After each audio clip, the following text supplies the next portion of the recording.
जय हिंद प्यारे बच्चों। देखिए प्यारे बच्चों, आज की इस वीडियो में हम लोग जो भी क्वेश्चंस करने वाले हैं सारे ही क्वेश्चंस आपके मैट्रिक परीक्षा 2024 के लिए बहुत ही महत्वपूर्ण है। तो इस वीडियो को पूरा अंत तक जरूर देखिएगा और वीडियो अच्छा लगे तो एक लाइक जरूर कर दीजिएगा और साथ ही साथ इस चैनल को भी सब्सक्राइब कर लीजिए ताकि इस तरह का महत्वपूर्ण वीडियो जब भी मैं डालूँ सबसे पहले आप तक आसानी से पहुँच सके। तो चलिए इस वीडियो को शुरू करते हैं। देखिए प्यारे बच्चों, सबसे पहला प्रश्न क्या कह रहा है, प्रश्न को पढ़िए। कह रहा है गांधी जी ने भारत में सत्याग्रह का पहला प्रयोग कहाँ किया था। याद कर लीजिए प्यारे बच्चों, मोस्ट वीवीआई प्रश्न है, छपेगा चंपारण में किया था, यानी ऑप्शन ए यहाँ क्या हो जाएगा, बिल्कुल सही हो जाएगा। चलिए चलते अगले प्रश्न की ओर। प्रश्न 2 को पढ़िए। कह रहा है मुद्रण का आविष्कार कहाँ हुआ था प्यारे बच्चों। तो याद कर लीजिए मुद्रण का आविष्कार जो है सबसे पहले चीन में हुआ था, यानी ऑप्शन सी यहाँ बिल्कुल सही हो जाएगा। चलिए चलते अगले प्रश्न की ओर।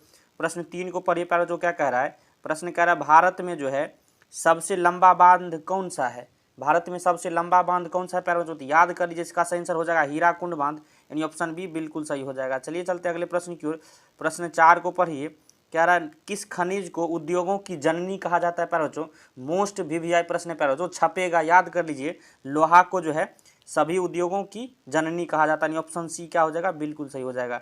चलिए चलते अगले प्रश्न की। प्रश्न 5 को पढ़िए। कह रहा है सर्वोत्तम कोयले का प्रकार कौन सा है प्यारे बच्चों। तो याद कर लीजिए सर्वोत्तम कोयले का प्रकार जो है एंथ्रासाइट होता है, यानी ऑप्शन ए यहाँ बिल्कुल सही हो जाएगा।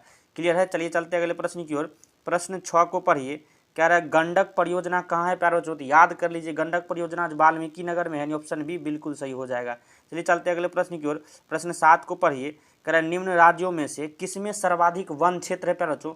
मोस्ट वीवीआई प्रश्न है प्यारे बच्चों, छपने वाला प्रश्न है। याद कर लीजिए मध्य प्रदेश, ऑप्शन ए यहाँ बिल्कुल सही हो जाएगा। चलिए चलते अगले प्रश्न की ओर। प्रश्न 8 को पढ़िए। कह रहा है कहलगांव तापीय विद्युत परियोजना कहाँ है प्यारे बच्चों। तो याद कर लीजिए भागलपुर जिला में, यानी ऑप्शन ए यहाँ बिल्कुल सही हो जाएगा। चलिए चलते अगले प्रश्न की ओर। देखिए प्यारे बच्चों, अगर वीडियो पसंद आ रहा हो तो एक लाइक जरूर करिए और अपने दोस्तों में भी शेयर करिए।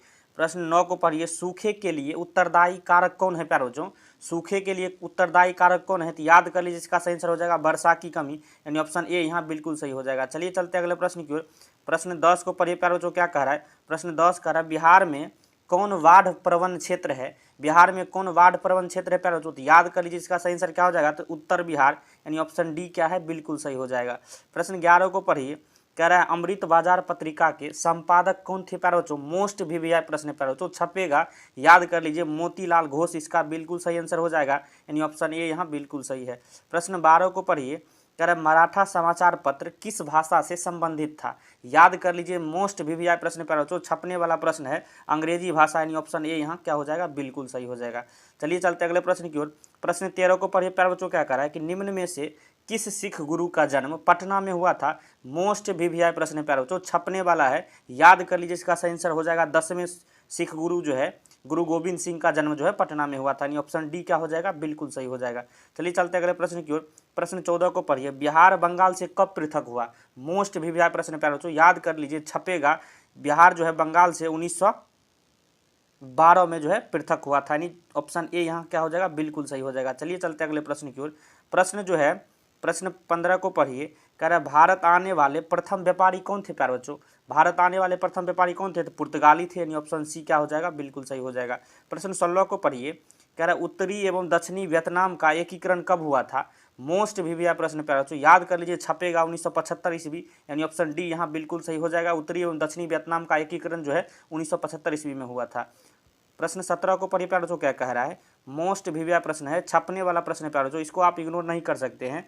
कह रहा है दिसंबर 1929 में किस नदी के तट पर नेहरू जी द्वारा तिरंगा फहराया गया था। मोस्ट वीवीआई प्रश्न है प्यारे बच्चों, याद कर लीजिए इसका सही आंसर हो जाएगा रावी नदी पर, यानी ऑप्शन सी क्या है, बिल्कुल सही हो जाएगा। चलिए चलते अगले प्रश्न की ओर। प्रश्न 18 को पढ़िए। कह रहा है क्रांतिकारी नेता सूर्यसेन का उपनाम क्या था प्यारे बच्चों। मोस्ट वीवीआई प्रश्न है, छपने वाला, याद कर लीजिए मास्टर दा जो है क्रांतिकारी सूर्यसेन जी का उपनाम है, यानी ऑप्शन बी क्या हो जाएगा, बिल्कुल सही हो जाएगा। चलिए चलते अगले प्रश्न की ओर। प्रश्न 19 को पढ़िए। कह रहा है राष्ट्रीय जलमार्ग फर्स्ट कौन सा है प्यारे बच्चों। राष्ट्रीय जलमार्ग पहला क्या है, याद कर लीजिए इसका सही आंसर क्या हो जाएगा, इलाहाबाद से हल्दिया तक जो है राष्ट्रीय राजमार्ग फर्स्ट है, यानी ऑप्शन बी क्या हो गया जाए, बिल्कुल सही हो गया। प्रश्न 20 को पढ़िए। कह रहे निम्न में से कौन उपभोक्ता उद्योग है प्यारे बच्चों। याद कर लीजिए चीनी उद्योग जो है उपभोक्ता उद्योग है, यानी ऑप्शन सी क्या हो गया, बिल्कुल सही हो गया। प्रश्न 21 को पढ़िए। कह रहा है गिर राष्ट्रीय उद्यान कहाँ है प्यारे बच्चों। मोस्ट वीवीआई प्रश्न है प्यारे बच्चों, छपेगा। याद कर लीजिए गुजरात में जो है गिर राष्ट्रीय उद्यान है, यानी ऑप्शन डी क्या हो गया, बिल्कुल सही हो गया। प्रश्न 22 को पढ़िए। कह रहा है प्रथम जो है पृथ्वी सम्मेलन कहाँ आयोजित हुआ था प्यारे बच्चों? तो याद कर लीजिए, इसका सही आंसर क्या हो गया? रियो डी जेनेरियो में, यानी ऑप्शन ए यहाँ बिल्कुल सही हो जाएगा। चलिए चलते हैं अगले प्रश्न की ओर। प्रश्न 23 को पढ़िए। कह रहा है निम्न में से कौन खरीफ फसल है प्यारे बच्चों? आपको बताना है खरीफ फसल कौन है। तो याद कर लीजिए, यहाँ कपास जो है खरीफ फसल हो जाएगा, यानी ऑप्शन डी क्या है? बिल्कुल सही है। प्रश्न 24 को पढ़िए। कह रहा है कि बांध को आधुनिक भारत का मंदिर किसने कहा था प्यारे बच्चों? मोस्ट विवियस ने प्यारे बच्चों, याद कर लीजिए, जवाहरलाल नेहरू ने कहा था, यानी ऑप्शन बी बिल्कुल सही है। चलिए चलते अगले प्रश्न की ओर। प्रश्न 25 को पढ़िए। कह रहा है मरुस्थलीय मृदा कहाँ मिलती है प्यारे बच्चों? तो मरुस्थलीय मृदा कहाँ मिलती है? तो याद कर लीजिए, ये आपको राजस्थान में मिलती है, यानी ऑप्शन बी बिल्कुल सही है। चलिए चलते अगले प्रश्न की ओर। प्रश्न 26 को पढ़िए। कह रहा है भारत का सबसे छोटा रेलवे क्षेत्र कौन है प्यारे बच्चों? VVI प्रश्न प्यारे बच्चों, स्टार लगा लीजिए, छपेगा आपके परीक्षा में। सही आंसर इसका हो जाएगा उत्तर पूर्वी रेलवे, यानी ऑप्शन डी बिल्कुल सही है। उत्तर पूर्वी रेलवे जो है भारत का सबसे छोटा रेलवे क्षेत्र है प्यारे बच्चों, याद रखिएगा। प्रश्न 27 को पढ़ते हैं। कह रहे निम्न में से कौन लोकतंत्र का प्राण है प्यारे बच्चों? तो याद कर लीजिए, राजनीतिक दल को जो है लोकतंत्र का प्राण माना जाता है, यानी ऑप्शन सी क्या हो जाएगा? बिल्कुल सही हो जाएगा। प्रश्न 28 को पढ़ते हैं हम लोग। क्या कह रहा है? कह रहा है भारतीय कम्युनिस्ट पार्टी की स्थापना कब हुई थी प्यारे बच्चों? मोस्ट VVI प्रश्न प्यारे बच्चों, स्टार लगा लीजिए, छपेगा। सही आंसर क्या हो जाएगा इसका? तो 1925 ईस्वी में जो है भारतीय कम्युनिस्ट पार्टी की स्थापना हुई थी, यानी ऑप्शन ए क्या हो गया? बिल्कुल सही हो गया। यहाँ 25 प्रश्न 28 को पढ़ते हैं प्यारे बच्चों। क्या कह रहा है? प्रश्न 28 कह रहा है किसने कहा लोकतंत्र जनता का, जनता के लिए तथा जनता के द्वारा शासन है? मोस्ट VVI प्रश्न प्यारे बच्चों, याद रखिएगा, इसका आंसर क्या हो जाएगा? सही। अब्राहम लिंकन जी के द्वारा कहा गया था कि लोकतंत्र जनता का, जनता के लिए तथा जनता के द्वारा शासन है, यानी ऑप्शन बी यहाँ बिल्कुल सही है।